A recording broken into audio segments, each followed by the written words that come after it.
Guys, in last session we had started with operating system architecture. Operating system architectures हमने start किए थे discussion इनकी, and we had discussed about monolithic architecture and layered architecture.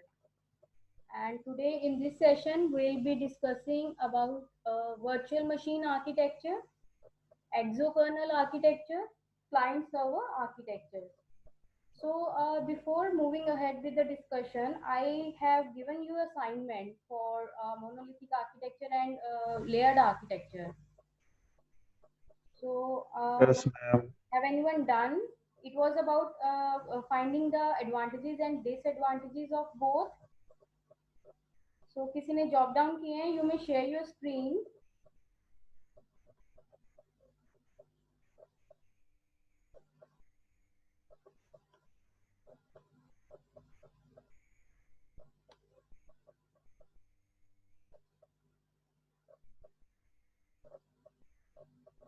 हाँ जी बच्चे, have anyone done? Madam लिखिया नहीं। लिखा नहीं है, ओके, अदरवाइज बता सकते हो। Yes ma'am. हाँ जी बताइए मुझे। पहले आप लेयर्ड आर्किटेक्चर के मुझे बेनिफिट्स बताइए। मैडम ये फास्ट आ ਸਿੱਧਾ ਕਰਨਲ ਦੇ ਨਾਲ ਸਿੱਧੀ ਮਤਲਬ ਮੈਡਮ ਆਉਦੀ ਜਾਂਦੀ ਆ ਕਮਾਂਡ ਕਰਨਲ ਨੂੰ ਵਿੱਚ ਮੈਡਮ ਕੋਈ ਨਹੀਂ ਆਂਦਾ। So as we know, what actually monolithic architecture is? Monolithic architecture जो है वो सबसे पुराना आर्किटेक्चर है जो हेल्प करता है हमें एक ऑपरेटिंग सिस्टम को डेवलप करने के लिए। इसमें सारा कुछ मैनुअली हमें खुद डिफाइन करना पड़ता है, सारे टास्क मॉड्यूल्स वो हमें खुद डिफाइन करने पड़ते हैं। There are no modules available as such who are well organised. कोई भी मॉड्यूल्स डिवाइडेड नहीं होते जैसे लेयर्स में होते हैं। हमारे पास कोई सेग्रीगेशंस नहीं है, कुछ ऑर्गेनाइज नहीं है, कोई डिफाइंड टास्क नहीं होती हैं लेयर्स के लिए। इसमें वो मॉड्यूल्स जो हैं वो खुद हम ही डिफाइन करते हैं। ऑपरेटिंग सिस्टम जब भी बनाते हैं हम टास्क अलॉट करते हैं कि ये वाले मॉड्यूल को ये काम दिया जाएगा। So it consists of single layer that performs all the functions of operating system, and there is also no provision for data hiding. So basically abstraction जो है that we call is abstraction जो है missing होती है। Usually abstraction क्या होती है कि यूजर्स को पता नहीं चलता कि बैकएंड पे ऑपरेटिंग सिस्टम क्या काम कर रहा है, कौन सी लेयर किस क्या मैकेनिज्म ट्रिगर कर रही है, ये सब पता नहीं होता, यूजर्स को हिडन होता है। बट इस पर्टिकुलर आर्किटेक्चर में यूजर्स इन्वॉल्व होते हैं। यूजर वो ट्रिगर आउट करने में इंस्ट्रक्शंस देते हैं कि इस पॉइंट पे इस मैकेनिज्म को ट्रिगर करना है या ये काम इस पर्टिकुलर मॉड्यूल के थ्रू होगा। तो इसमें इन्वॉल्वमेंट रहती है, इसमें एब्स्ट्रैक्शन हमें नहीं मिलती है। मैडम हाँ जी मैडम ਇਹਦੇ ਵਿੱਚ GUI नहीं ਹੁੰਦਾ फिर कमांड परमिट वर्गा ही होना सारा। हाँ जी राइट। सो इसमें बच्चे GUIs जो है वो एब्सेंट होते हैं, ऑलमोस्ट एब्सेंट होते हैं। सो इसकी मैंने आपको एग्जांपल भी दी थी लास्ट सेशन में, that was MS DOS and Novell network operating system. These are the examples of monolithic. इसमें यूजुअली हम लाइक मैक्सिमम 90% ऑफ टास्क हमारे कमांड प्रॉम्प्ट पे ही होते हैं by commands.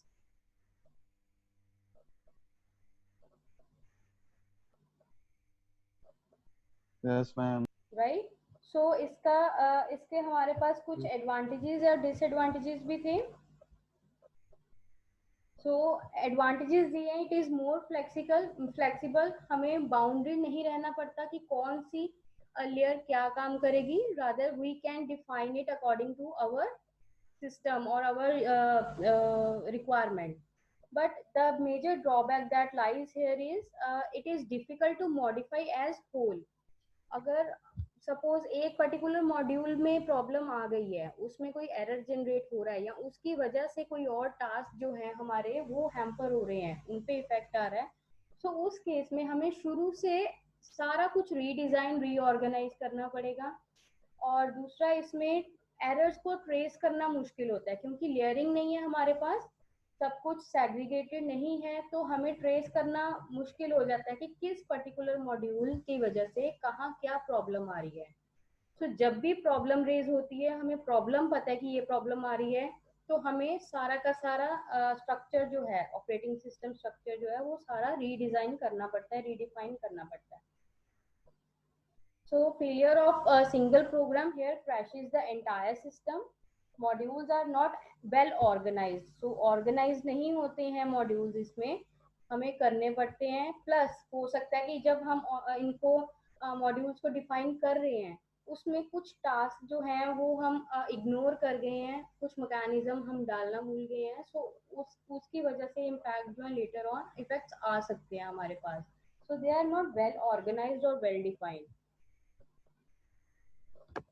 And when we are talking about layered architecture में हमारे पास ये मॉड्यूल्स हैं, मॉड्यूल्स लेयर्स की फॉर्म में डिजाइंड हैं, डिफाइंड हैं, और एक लेयर पर्टिकुलर वही डेडिकेटेड टास्क करेगी जो इसको असाइन किया गया है, और ये एक दूसरे में इंटरफेयर नहीं करती हैं।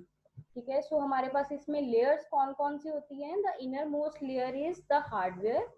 ठीक है, हार्डवेयर में हमारे पास सारे हार्डवेयर रिसोर्सेज आ जाते हैं, as in IO devices, CPUs, memory. And then hardware के ऊपर हमारे पास ये जो लेयर है, that is termed as colonel.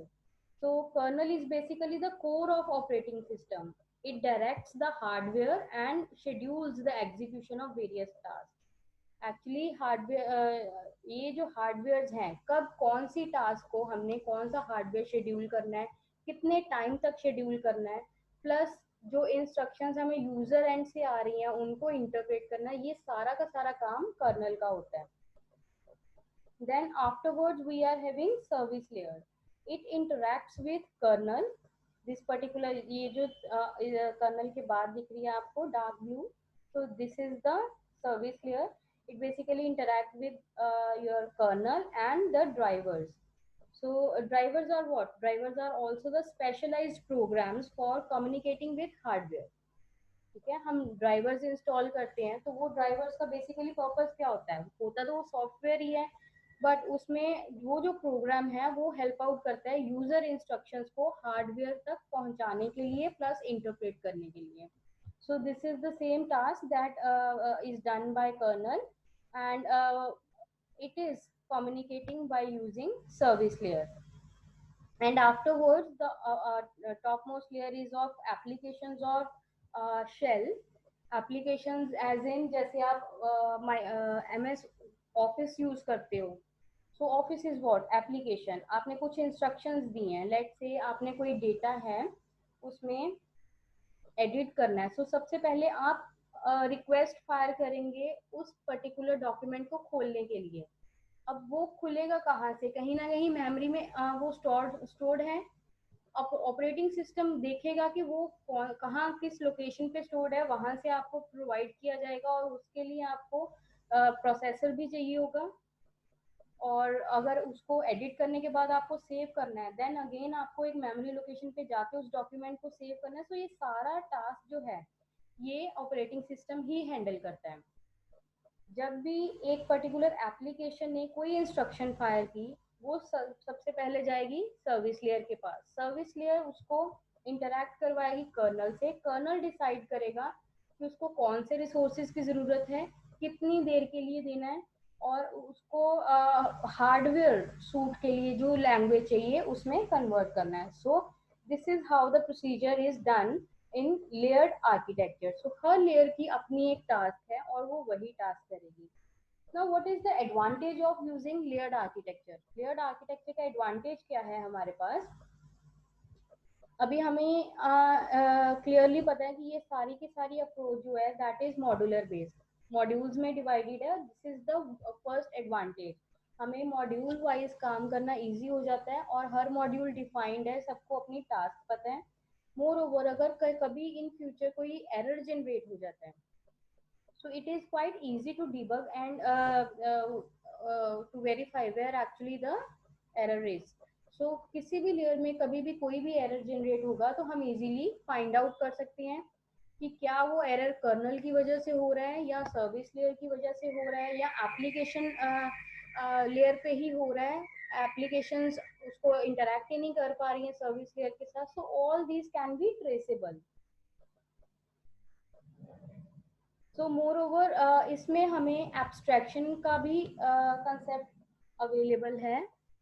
इसमें हमारे पास डेटा हाइडिंग की प्रोविजन है. अब एप्लीकेशन लेयर पे जब भी हमने इंस्ट्रक्शंस फायर किए हैं, तो एप्लीकेशन लेयर को नहीं पता कि कर्नल कैसे काम कर रहा है, कौन से मैकेनिज्म पे काम कर रहा है, किस रिसोर्स को किस तरह से प्रोवाइड करवा रहा है.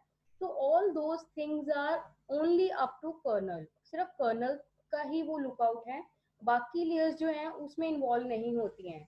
तो यूजर को बिल्कुल पता नहीं चलता कि इनर मोस्ट लेवल पे किस तरह से रिसोर्सेज प्रोवाइड किए जा रहे हैं. So there is a concept of data hiding and which is a good thing. Apart from this, there are certain drawbacks of layered architecture as well. Drawbacks क्या हैं इसके? फर्स्ट थिंग, इसमें additional cost जाती है क्योंकि हमें modules define करने होते हैं. तो उनको डिफाइन करने के लिए एडिशनल कॉस्ट जाती है. Cost in terms of money as well.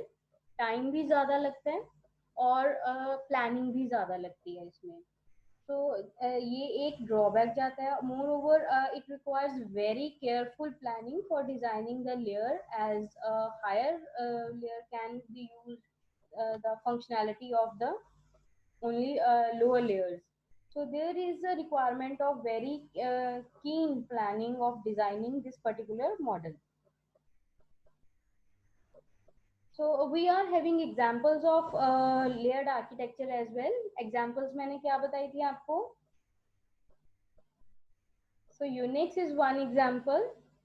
Unix is the example of layered architecture. Then we have VEX and VMs, the virtual machines. So these are the examples of layered architecture. Then the third architecture we are into is virtual machine architecture. So virtual machine architecture may what the thing that is so curious is about. Firstly, virtual is what means that is not physically available. So that is what the concept of virtualization lies in. हमारे पास actually वो चीज है नहीं है, but हम users को इलिसिफाई करेंगे कि वो हमारे पास है और हम उसको यूज कर रहे हैं. So basically virtual mechanism architecture में पूरे के पूरे सिस्टम को हम डिवाइड कर देते हैं. जैसे एक सिस्टम हमने डिजाइन किया, उसको हमने वर्चुअली यूजर्स को इस तरह से प्रोवाइड करना है कि उसमें उसको मेमोरीज भी मिल जाए, प्रोसेसर भी मिल जाए, देन इनपुट आउटपुट डिवाइसेस भी मिल जाए. सो एक्चुअली हमारे पास सिस्टम उतने नहीं है, बट हर यूजर को हम सेटिस्फाई कर सकते हैं. जैसे ये आर्किटेक्चर में भी आप देख सकते हैं, हमने 2 VMs बनाए हुए हैं, बट ये ओवरऑल सिस्टम एक ही है. हमारे पास हमने इल्यूसिफाई किया हुआ है यूजर को कि हमारे पास 2 अलग अलग सिस्टम्स हैं. बट कोर लेवल पे ऑपरेटिंग सिस्टम क्या कर रहा है कि जितने भी हार्डवेयर हैं, मेमोरीज हैं, उनको डिवाइड अप कर रहा है 2 सिस्टम्स में, ताकि हर यूजर को लुक एंड फील आए कि उसका इंडिपेंडेंट सिस्टम है. अगर प्रोसेसर लेट से एक भी है हमारे पास, हम कॉन्टेक्ट स्विचिंग इस तरह से करवाएंगे कि दोनों यूजर्स की नीड्स पूरी हो और दोनों यूजर्स को यही फील हो कि उनके पास सिस्टम्स जो हैं वो इंडिपेंडेंट है. So a virtual machine architecture is also known as enterprise system architecture. So we can say it as the enterprise system architecture as well.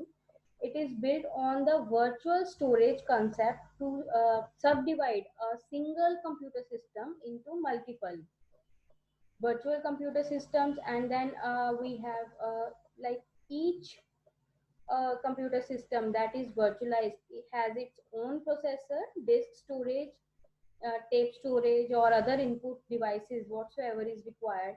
So thus it creates an illusion of a real machine. We don't have it as actual, we don't have 2 systems, but we are illustrating the users that yes, we are having 2 independent systems and you can use as per your requirement.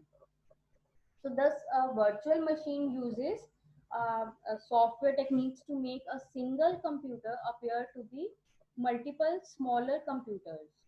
Each of these small computers simulated in software act as an independent and complete computer system. So we'll be using certain interfaces, certain software techniques. उन technique से हम divide up करते हैं पूरे system को अलग अलग छोटे छोटे वर्चुअल मशीन्स में. So each of these computer system consists of set of virtual instructions. The function of virtual machine is to map the virtual instruction set to real instruction set of computer. So the virtual machine consists of software layer that is called the virtual machine monitor. So this VMM is what? This is the software layer which actually creates copies of hardware and the operating system. So it actually elucifying. So ये जो हमारे पास virtual machine monitor है basically यही divide करता है सारे hardwares को अलग अलग सिस्टम्स में और इनको मैपिंग करता है कि कौन सा स्लॉट या कौन सा रिसोर्स किस सिस्टम का किस वर्चुअल सिस्टम का पार्ट बनेगा. So we are having example of virtual machine architecture with VM 370 operating system is the actual example of virtual machine architecture.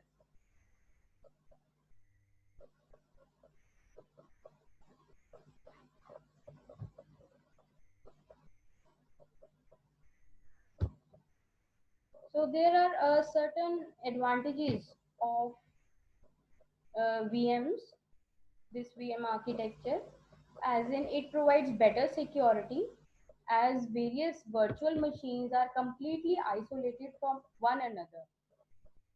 Multiple users जो हैं वो एक ही सिस्टम पे काम नहीं कर रहे हैं, उनके पास अपने आइसोलेटेड सिस्टम्स हैं, आइसोलेटेड स्लॉट्स हैं. उनको अगर लेट से कोई कॉन्फिडेंशियल डेटा स्टोर करवाना है तो they have their own storage slot, उनके पास अपने स्टोरेज स्लॉट हैं तो उनमें वो डेटा स्टोर करवाएंगे जिसका एक्सेस किसी और यूजर को किसी और वर्चुअल मशीन को नहीं होगा. So for security perspective it is good, it is providing with better securities. So it simplifies the system development as system can be implemented without disrupting normal system operations.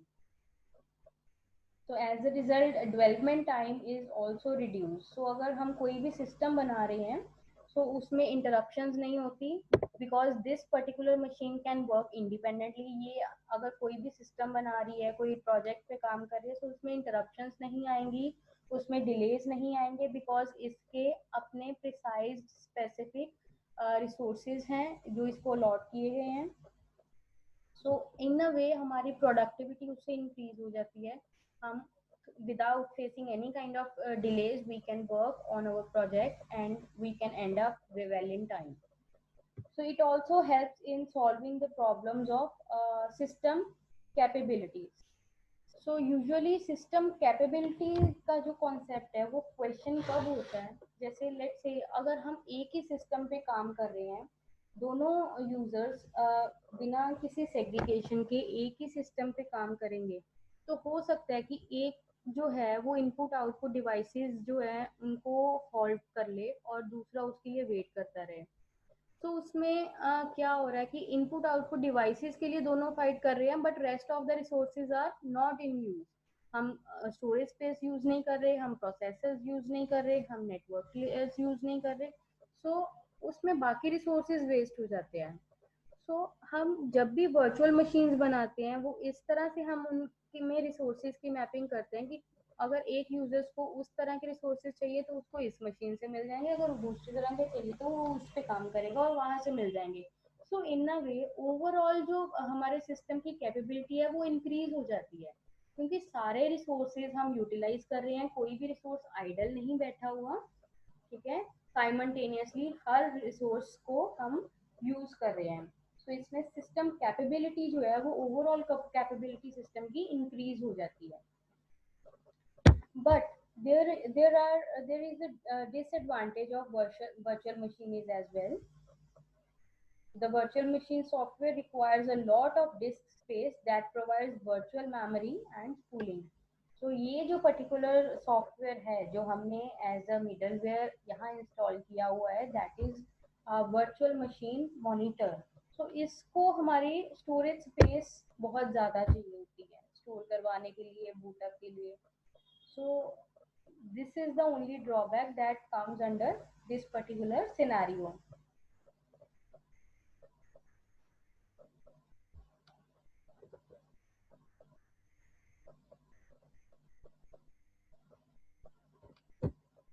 So next we are having exokernel architecture.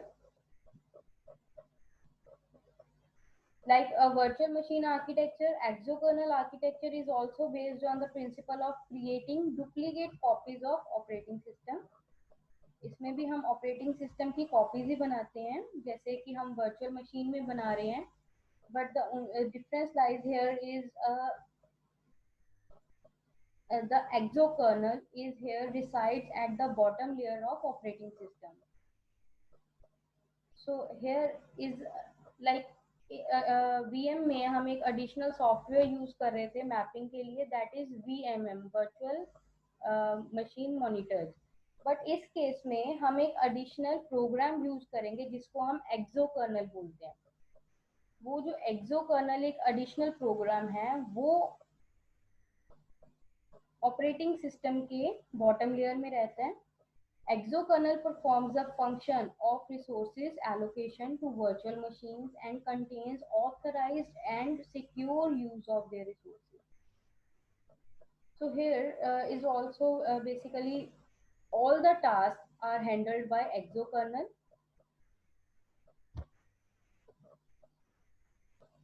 So जब भी हमें resource allocation करनी है, mapping करनी है, virtual either it can be with virtual machine, अगर हम virtual machine concept के साथ भी काम कर रहे हैं, so कौन सी machine को कौन से resources देने हैं, कब देने हैं, कितनी देर के लिए देने हैं, so all that tasks are handled by this exokernel which actually also dealing with the hardwares as well as the programmable applications. उनको कौन सी एप्लीकेशंस, कौन से प्रोग्राम्स किस पर्टिकुलर सॉफ्टवेयर को चाहिए, कहाँ से फैच करने हैं, it is also dealing with libraries.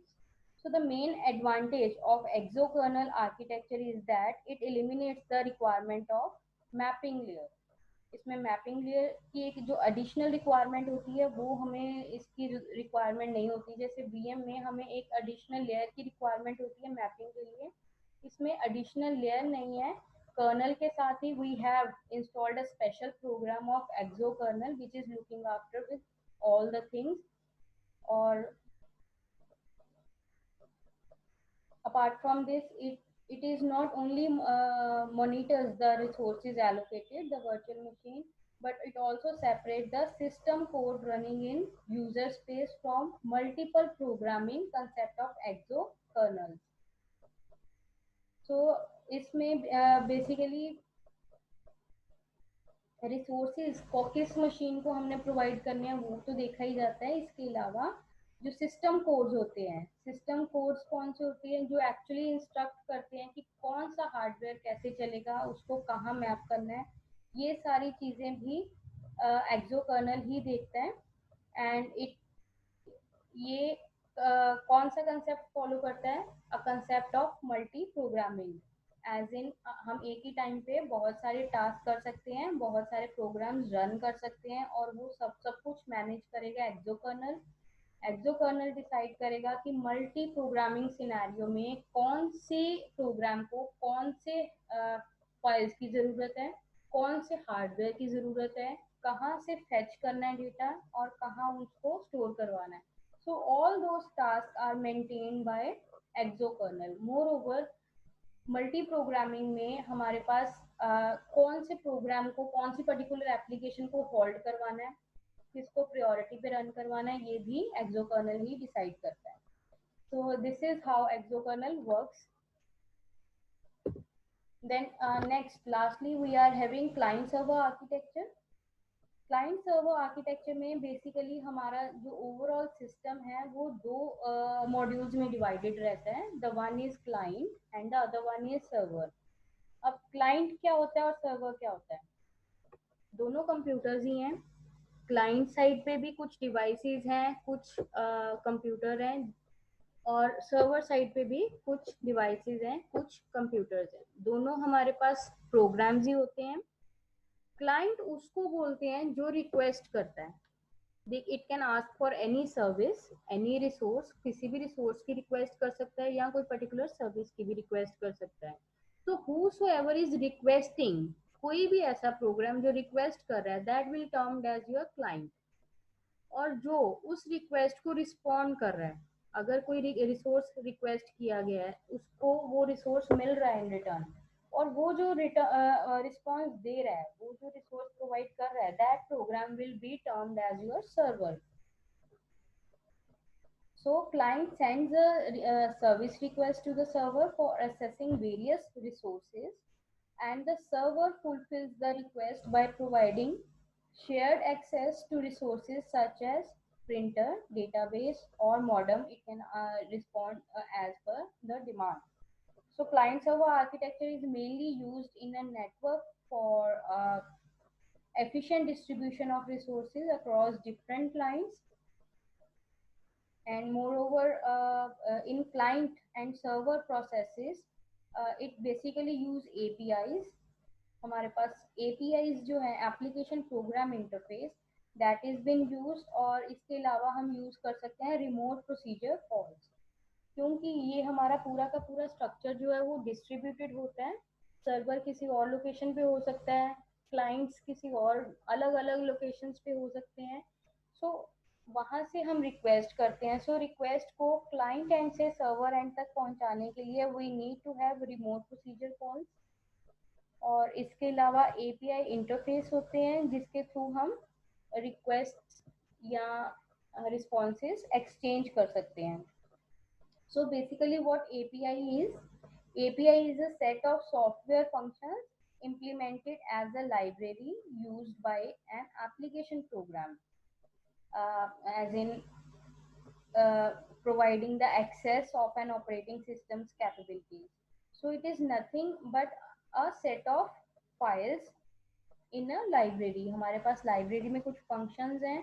अब वो फंक्शंस हेल्प करते हैं कि रिक्वेस्ट को सर्वर साइड तक पहुंचाया जाए और एक रिस्पॉन्स जो है वो यूजर्स तक पहुंचाया जाए इन appropriate mechanism. So other thing we are having is remote procedure calls. So remote procedure calls का basically purpose क्या होता है? It is a method of calling the procedure located at remote locations. So जैसे कि मैंने बताया, पूरा का पूरा स्ट्रक्चर हमारा डिस्ट्रीब्यूटेड होता है अलग अलग लोकेशंस पे. तो प्रोसीजर्स को, कौन सा प्रोसीजर, कौन सा मैकेनिज्म किस लोकेशन पे है, और उसको वहां से रिक्वेस्ट करना, उसको उसके लिए रिक्वेस्ट करना या एक एज अ रिस्पॉन्स उसको प्रोवाइड करवाना. So all these task is done by remote procedure calls. So basically we are having three components of client server architecture. One is client, the other one is we are having is server, and the third one we are having is network, जिसके through हम communicate करेंगे. और जितने भी APIs या RPCs हैं वो network में ही अवेलेबल होते हैं. So client basically contains of components as in GUIs. client side पे GUIs अवेलेबल होते हैं. DBMS हो सकता है, ऑपरेटिंग सिस्टम हो सकता है. नेटवर्क्स में हमारे पास लैनिंग के थ्रू नेटवर्किंग होती है, लैन वैन या इंटरनेट के थ्रू हो सकती है. देन सर्वर साइड पे we are having authentication modules. हमें जो भी क्लाइंट, जिस भी यूजर से रिक्वेस्ट आ रही है, हमें पहले उसको ऑथेंटिकेट भी करना होता है कि क्या वो वैलिड यूजर या क्लाइंट है नेटवर्क के लिए, या वो जो रिक्वेस्ट कर रहा है रिसोर्सेज उसके लिए उसको एक्सेस है भी है कि नहीं, वो ऑथराइज्ड यूजर है या नहीं. सो सर्वर लेवल पे हम ये चेक्स भी करते हैं. Plus network communication packages available होते हैं. Apart from that we have database package and operating system package at server side. So this is all about the various architectures of operating system. So we have discussed all the 5 architectures, that is monolithic architecture, layered architecture, virtual machine architecture, exokernel architecture, and client server architecture. So in case if anyone is having any kind of doubt, may